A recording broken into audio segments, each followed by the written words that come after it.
Welcome to mathematics. So this is about subtraction. Before I proceed with the last module, I'd like to discuss to you first what was week 7 is all about. Okay. So Mathematics Quarter 2 Module 5, which is assigned for week 7, the topic was subtracting mentally one-digit numbers from two-digit minuends without regrouping using appropriate strategies. So kahit na it needs regrouping kasi kung halimbawa it needs to borrow, so what style, what strategy can you use instead of listing down how you solve it, and then use more mental math. Okay, so let's begin with this one, yung number chart. So how is this used? In order to find the difference for 100 minus 9. So what you do is locate the numbers on from the number chart. So the minuend, they are located under pink area. So mga pink area, yung nasa taas. And then the minuend is located on the yellow area. So how this number chart will be used or will be helpful in finding the difference. So 100 minus 9, so this is 100 minus 9. So try to locate at what number they will meet. So it's on 91. So 100 minus 9, it's 91. In 19 minus 6, locate 90, and this is 6. So try to find at what number they will meet. It's on 84. So 90 minus 6 is 84. How about 80 minus 5? So this is 80. This is 5. So locate at what number they will meet. Yan, 75. Next, 70 minus 4. So, nandito ang 4. Nandiyan ang 70. So, it lands on 66. So, 70 minus 4 is 66. Next one, how about 60 minus 3? So, dito yan, nagtagpo. We have 57. Next one, 50 minus 2. This is 50. This is 2. Let's locate at what number they will meet. It's on 48. Next, 40 minus 5. This is 40 and this is 5. So try to look for where they will meet. It's on 35. Next one, 30 minus 1. It's very easy without using the number chart. You would think it's 29. So, but how are we going to use this number chart? So, this is 30. This is 1. Andito siya. It's on 29. So, that is how we use this number chart to find the difference. For task 1, so, nakalagay doon muna parang introduction. So, we have 27 minus 9, it's 18. 28 minus 10, it's 18. So, the same answer, pero which one is easier to solve? Is it 27 minus 9 equals 18 or 28 minus 10 equals 18? So, between the two, this one is easier to solve. Why? Because we have here the zeros. So, when a number is subtracted, or when a minuend is when subtrahend is 0, so the number, the answer would be the same. So if a number is deducted with 0 or subtracted with 0, the answer is the same. So how will this be helpful in mental math. So, what do we do?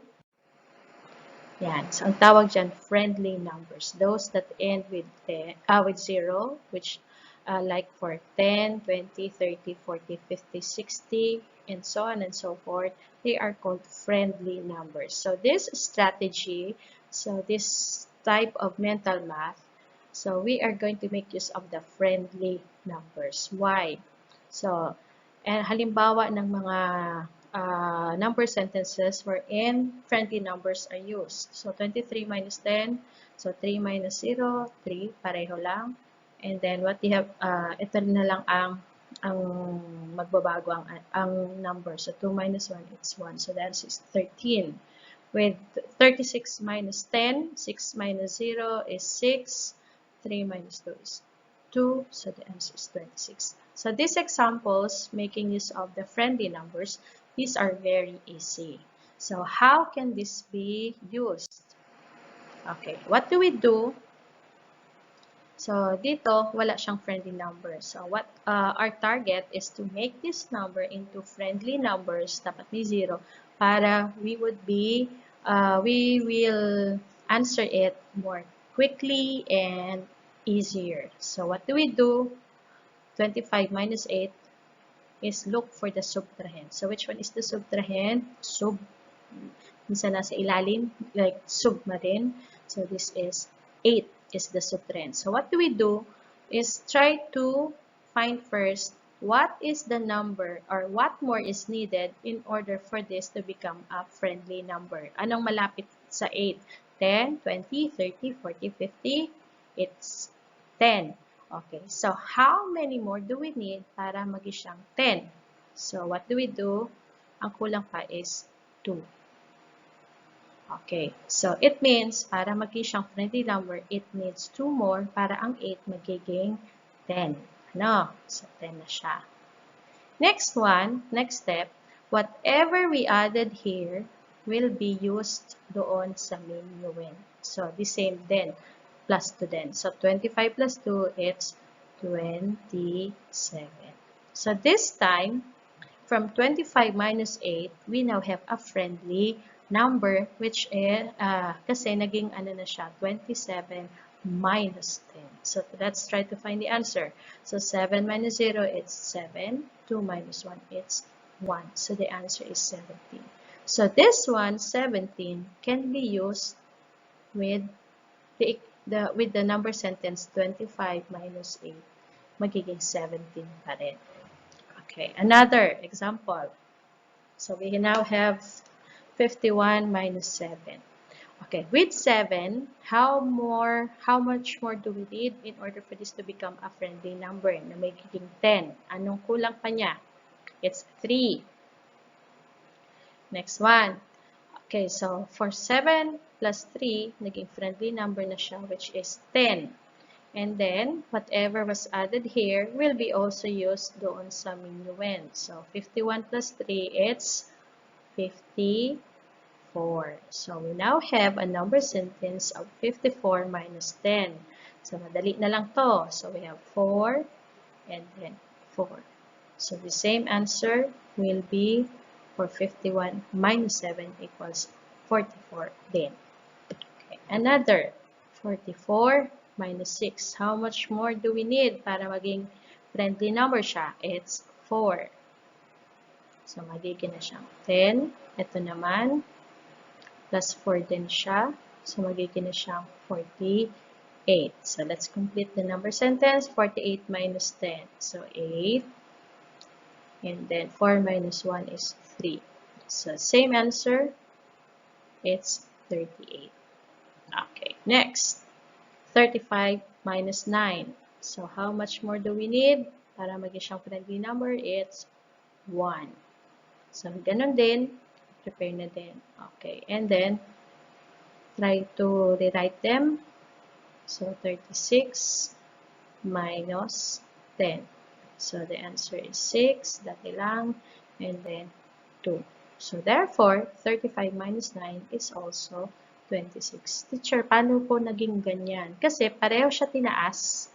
Pareho siya tinaas. We just located or we just find easier number, pero pareho din lang magiging difference. Ano po? Okay, so that is how we use yung friendly number. Okay, for task 2 naman, doon sa module na week 7, so another strategy naman to when it comes to mental math, or parang instead of mag-regroup or kay magbilog-bilog, so this is another option. So we have here an example, 23 minus 8. So let's see what's on the text. May minuan kitang 23 as in subtrahend na 8. So tama. So if this will be written into columns, magiging siyang ganito. Magiging siyang ganito. So 23 minus 8. Okay. So inida ang minuan, ito ang subtrahend. Okay, ang minuan na 23 may 20 tenths. Dapat wala to. So, 20 saka 3. Kasi ang 23, if it is written into expanded form, magiging siyang 20 and 3. So, hiniwalay yung tens value and then hiniwalay din yung ones na value. So, what do we do? This one, yung nasa ones, will be used for mental math. So, kaya dapat alam yung expanded form. So, what do we do? 23 minus 3. 8 minus 3. So, let's try to find the answer. So, madali na lang to. 23 minus 3 is 20. 8 minus 3 is 5. So, see?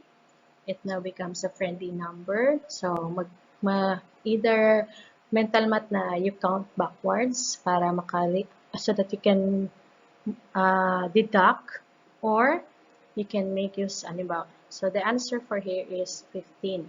So, paano siya naging 15? Ito, kasi madali na siya. Either mental math, kasi magpa-backwards na siya. Anyway, it's only 5, so it's 15 using mental math. Or, pwede rin, you can go back to task 1. Ano? So, 20 minus 5. Ang kailangan para maging 10, it's 5 more. So, 5 more din. So, 25 minus 10. So, see, task 1 and task 2 all together is, they are used. So, same answer, 15, mental math 15. O kaya dito naman, if you have another strategy still, it will give 15. So, that is how it is used. So, ang tawag dyan is subtraction part strategy.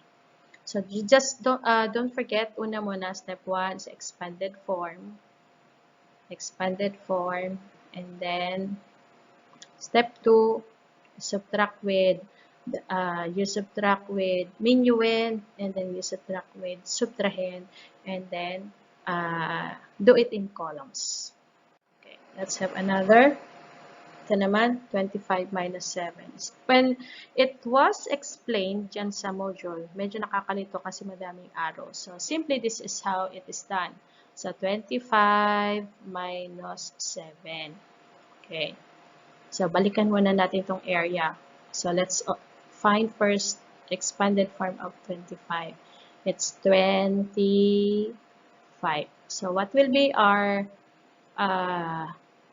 be useful here is the 5. So, mangyayari 25 minus 5, 7 minus 5. 25 minus 5 is 20. 7 minus 5 is, how many? 2. So, what we do now, 20 minus 2 equals, count backwards, it's 18.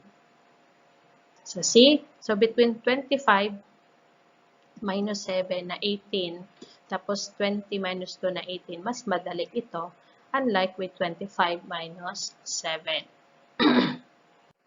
Okay, let's try using these examples in order to show you how to apply task 2, or later on I will show you na may combination with task 1.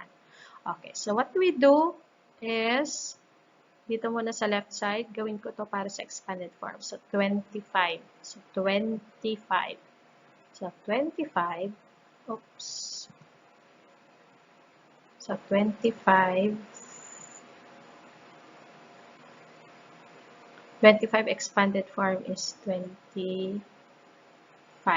So, what will be used here is 5. Ito ang magiging to be deducted from 25 and then from 8. So, 25 minus 5, it's 20. 8 minus 5 is 3. So, this time, this is easier. So, but you can count backwards. So, 20 minus 3 is 17. Or, gusto nyo, with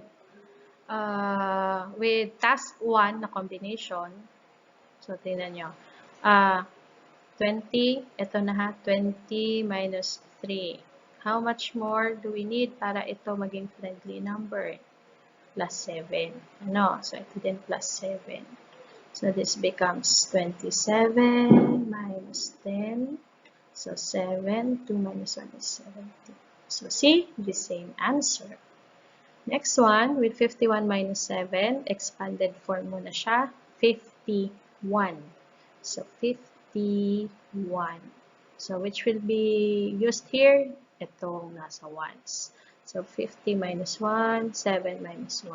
Let's try to find the answer. For 50 minus 1, it's 50. 7 minus 1 is 6. So, we now have 50 minus 6. So, backwards, magbilang ka. This is 44. Or, combination with task 1. So, 50 minus 6. How much more do we need para siya maging 10? 4 more. So, ito rin gagamitin sa taas. So, this becomes 54 minus 10. So, 4. And then 5 minus 1 is 4. See? The same answer. So, therefore, 51 minus 7 is 44. 25 minus 8 is 17. So, that is how we use those two strategies. So, this is Mathematics Quarter 2 Module 6, the last module for this second quarter. Write your name, isulat ang pangalan bago kita magpuon sa module para unyan na week.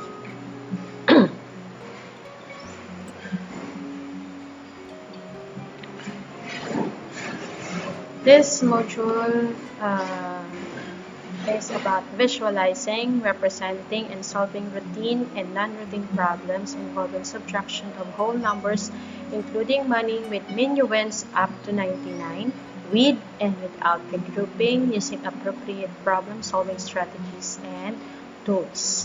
So, mag-problem solving kita. Adalan ta. So, ini ang drawing in case malabo. So, you just refer to this module. So, pet shop wherein we have dogs and cats.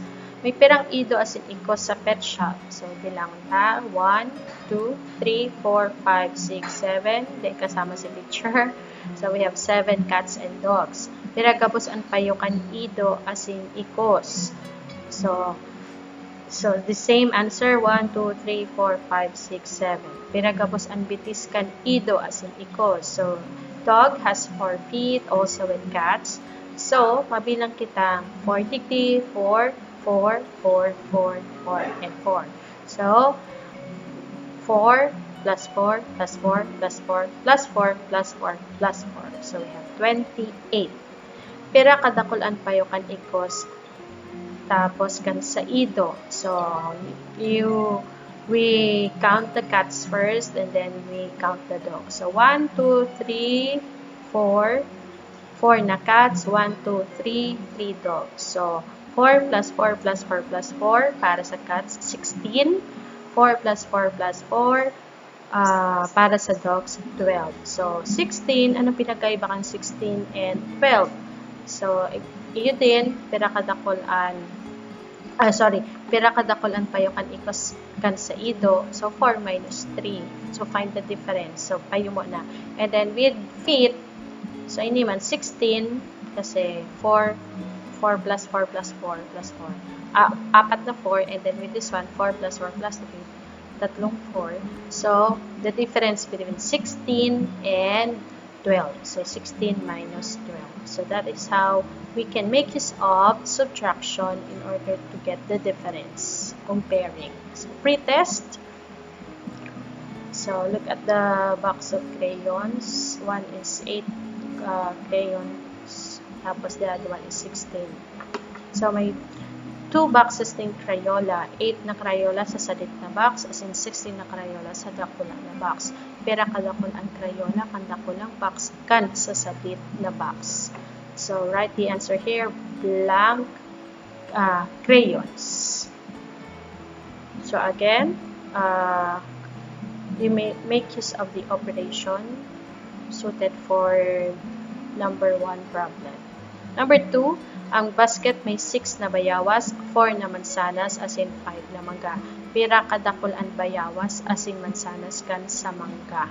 So, comparing. So, ilan daw pinagkaiba ng bayawas plus mansanas versus mangga. So, find the answer. So, blank.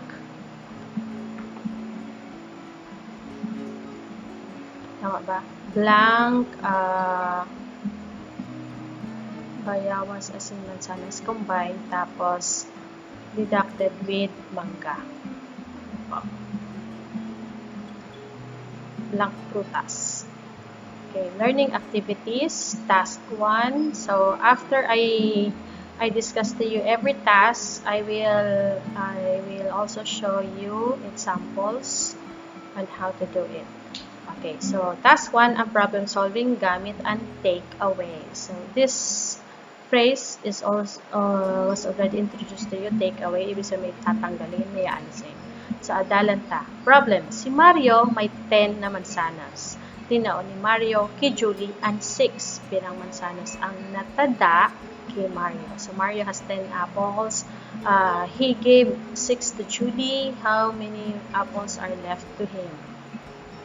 So we can write, so 10 minus, these are the apples given to Julie, minus 6 equals n. So pirang mansanas equals si Mario, 10.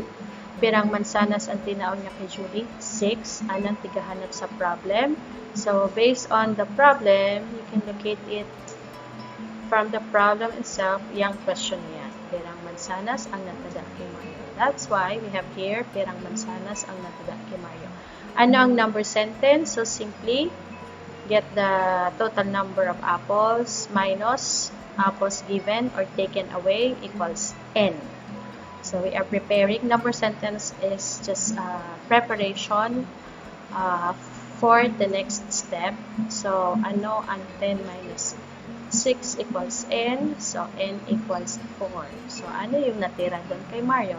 4 dahil tigsubtraktaan 6 sa 10. So, change location. Inabot na ng 5. Okay, so balikan ta itong steps na ginamit sa math addition. So, adalan ta ang gamit kang what is given, what is asked, what shall we do, what is the number sentence, solve, and then what is the answer. So, kung pabalikan ta what is given, so ini usually important data from the word problem itself. So these are the important information that we get from the story para makatabang siya how to solve the problem and then how to answer the question. So what is asked? This is usually the question found in the problem story. And what shall we do? This pertains to the operation. So previously we decided that the operation to use is addition, but now we are on the second operation, which is subtraction. So what shall we do? Kang inot ma-add, kunyan ma-subtract. Okay, so what is the number sentence? Usually ang pattern niya equals n. Okay, so but because we are on subtraction, the pattern will be blank minus blank equals n. So n, it pertains to any number. So Bakit wala pa tong answer? Because we are still preparing. So we now that we have the data, the given, and then what is asked, we were able to locate the question, and then we were able to plan now na kung ma-add o ma-subtract. So we have to complete first the number sentence without the answer yet. Okay. Under solve, this is the part na usually ang ano niya is the solution. This is where you have to show how did you do it based on the number sentence that you planned. And then what is the answer? So from after solving, so the result in your solution will be the complete answer. Okay, so ara ka ni sige ta sa addition. So yan, so what is given? So this is what I have mentioned a while ago.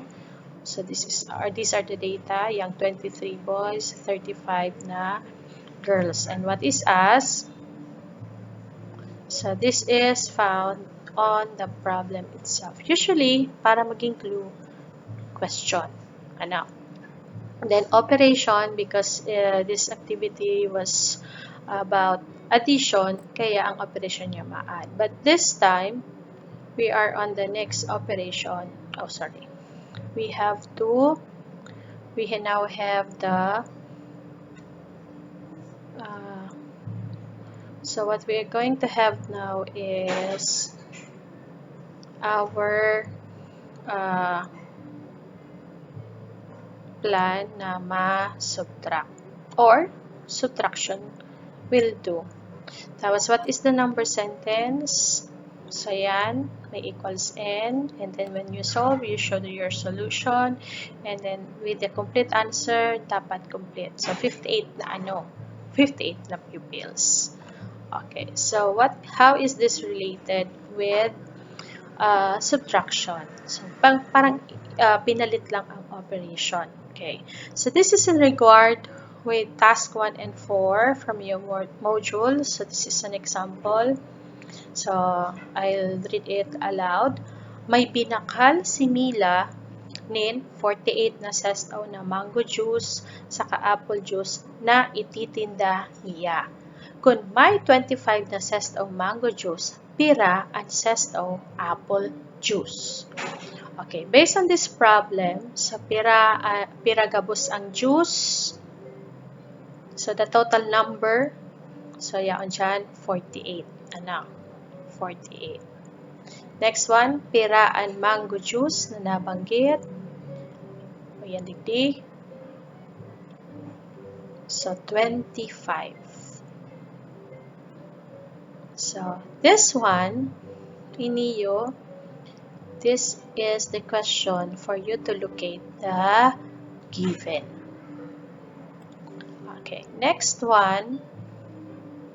Ano ang hinahanap sa problem? Locate the question. Ito yan. Pira and sestaw apple juice. So, you just copy it. Pira and sestaw apple juice. Okay, so when it comes to given and then ano ang hinahanap sa problem, yan ang pinakamadali kasi once you start with this, you won't get lost anymore. So, and then another one, given and then anong hinahanap sa problem or what is asked sa ibang book, this is termed as what is asked. Ang given and asked, it is located on the problem itself. Okay, ano ang number sentence?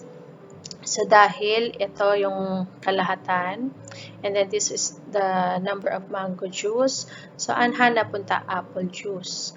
So yan ang n. So, what do we do?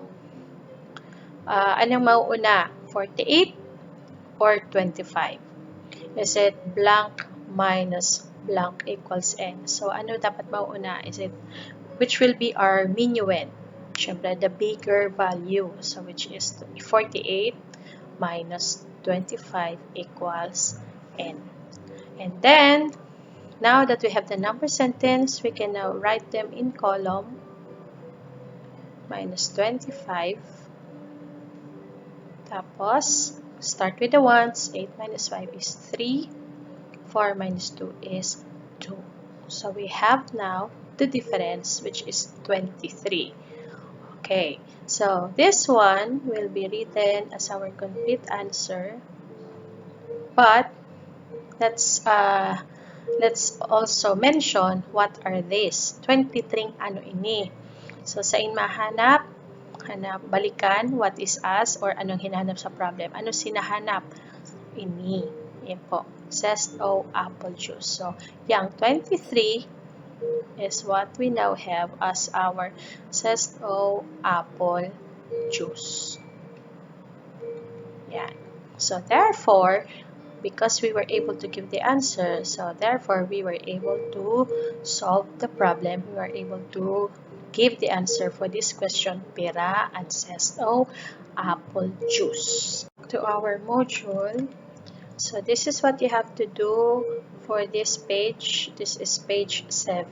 So yan, problem 1, si Luis may 24 na lapis. Tinaw ni Luis ang 18 kay Marta. Pirang lapis ang natada kay Luis. So you just answer this question. Pirang lapis equals si Luis. So it is found in this problem itself. Pirang lapis ang itinaon niya kay Marta. Again, this is found in the problem itself. Ano ang tigahanap o tigahanap sa problem? And then, anong number sentence? Ano ang n? Okay, because solution was not indicated anymore, you can make use of these spaces, yan sa right, sa left, and then ito, for you to solve the problem.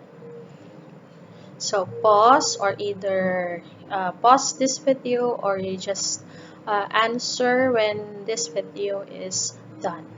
Okay, with problem number 2, si Nena nagbakal din sandwich asin gulaman sa kantin sa halagang 15 pesos. Kung bilog na 50 pesos ang kwarta niya, piraan sa iyang sukli.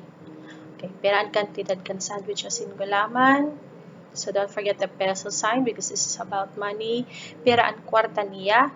And then ano tigahanap sa problem? Write it here. Ng number sentence equals n. And then, before you can answer ano ang n, so try to show your solution here. So, pwede dito sa paligid, maging scratch nyo. At wag nang burahin.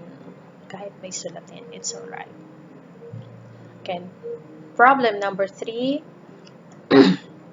Si Teacher Ann may 40 pupils sa siyang klase. Kung 28 ang boys, piraan girls. So, piraan gabos na pupils ni Teacher Ann, piraan boys sa klase, anong tigahanap, number sentence. Okay, this time, you are to show your solution and then you are write the complete answer. Okay, that's on page 8. Page 9, another task number 2, and problem solving gamit ang inverse operation. You still remember inverse operation?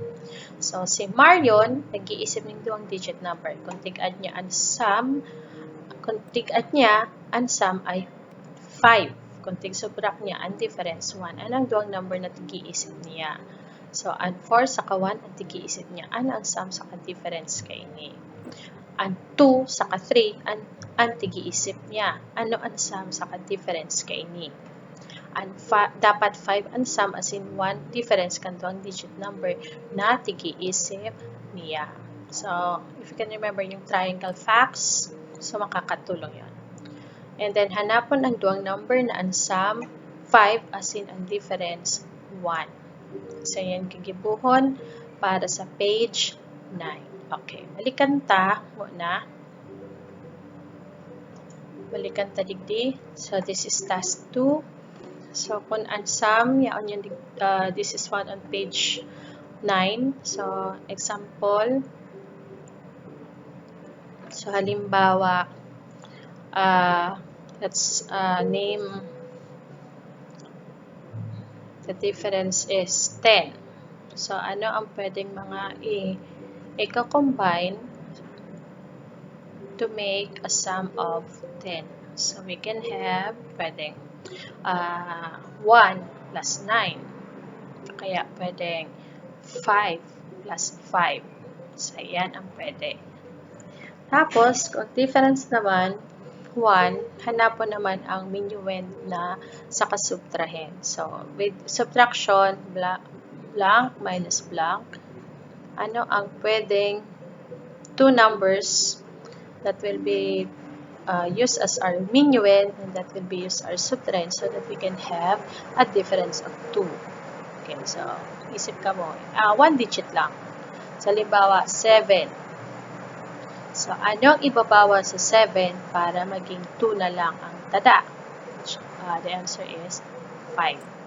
Okay, let's have another.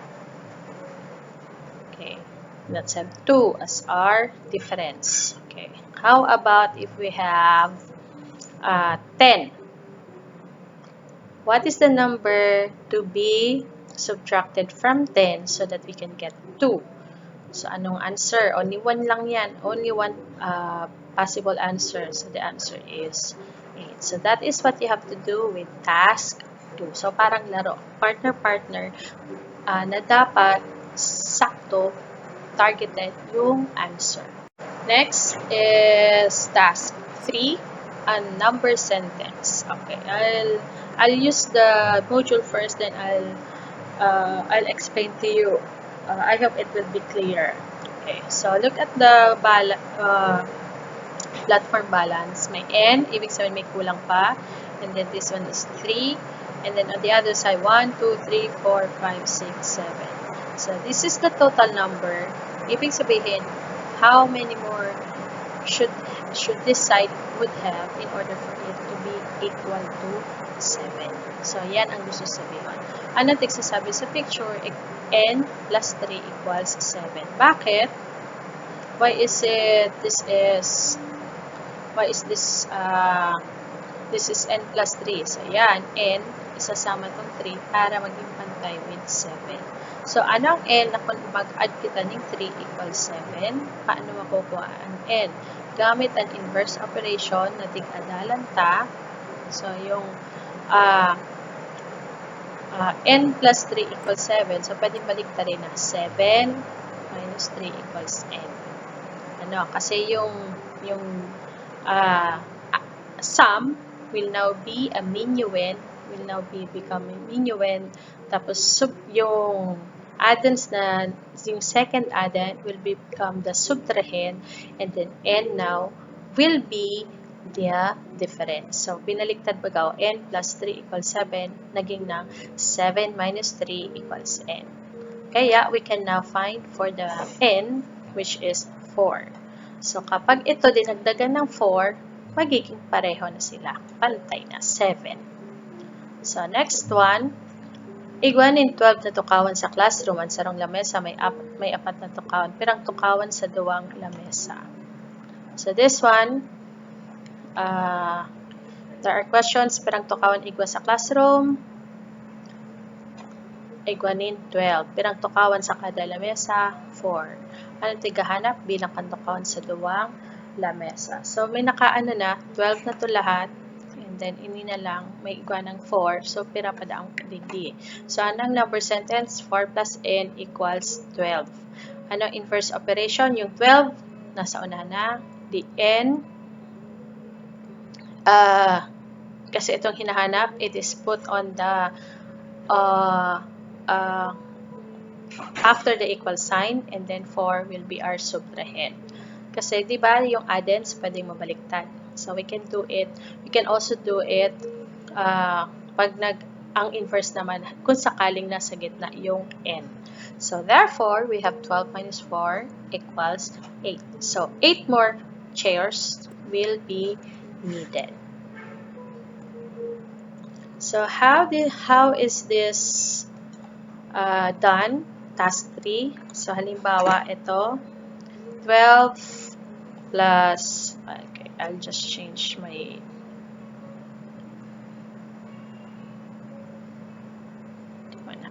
so, 12 plus n equals 20. So, mangyayari, diba ito, addends, pwede siyang baliktarin. So, make sure ng n nasa dulo. Ano po? So, what do we do is, the sum will now be minuend. 12 minus, tapos syempre, we are after the n, so we have to make, gagawin natin sa dulo. So, kasi nilipat natin. And then, kasi inverse from addition, magiging ang subtraction, 20 minus 12 equals n. So, in 20 minus 12 equals n, the answer for that is 20 minus 12 equals n is 8. Sure ba na 8? O, pwede. Pwede to. You can make use, substitute. Papalitan mo yung n with the answer plus 8 equals 20. Tama ba na 12 added with 8 will become 20? So, kung tama, it means this one, your answer is correct. Okay. This time, ang n naman ay nasa dulo, so all you have to do is inverse them. So, 30 minus 10 equals, ilan siya? Para if you'd like, pwede mag-scratch. So, 30 minus 10, 0, 2. The answer is 20. So, yan ang inverse. So, make sure na ang n napupunta sa dulo. So, pag ganito, halimbawa kasi nasa gitna siya. And then, if you can remember, addends may change place. So, pwede siyang gawin na n plus 12 equals 20. So, para pag-inverse, ready na siya. So, that's it with task 3. So, on the next page in your module, so meron dyan. So, may mga guide questions para hindi naman kayo malito. So, given 1, problem 1, ang edad ni Marco as in ni Adi, 15. So, ibig sabihin, if their ages will be added, so it will be 15. Kung ang edad ni Marco, 7 years old, pira ang edad ni Andy. So, let's answer the question. You answer these questions. Pirang edad ni Marcos as ni Adi. Pirang edad ni Marco. Anong tigahanap sa problem? These 3 questions are found on the problem itself. Then, ano ang number sentence? Ano ang inverse operation? Ano ang n? So, you can use the spaces to solve. Problem number 2. Si Selena, managbakalin siya pa asin empanada sa kantidad na 15 pesos. Itong dalawa, 15. Kunan siya pa 8 pesos, peran kantidad kan empanada. So, make use of the inverse. So, dapat dito muna, number sentence na addition. Tapos, ang inverse operation, yung n na nasa dulo na siya. So, isurat ang solution sa kahon. And then, gura nun empanada. So, don't forget the peso sign. Next one with task 4. And problem solving sa story word problem. So, these were mentioned a while ago. Yung given as what shall we do or operation na yan. Number sentence, solution, and then the complete answer. So, what we have to do is the same, pwede nyo balikan yung kanina, yung zest of mango and apple juice. So, the same with what you have to do with here. So, problem 1, nag-tree planting ang grade 6 females kang Carolina Elementary School, 26 ang boys, 19 ang girls. Pinagabos ang tree planting, pera kadakulaan, boys sa girls. So, ayan. Ang nangyari digdiyo,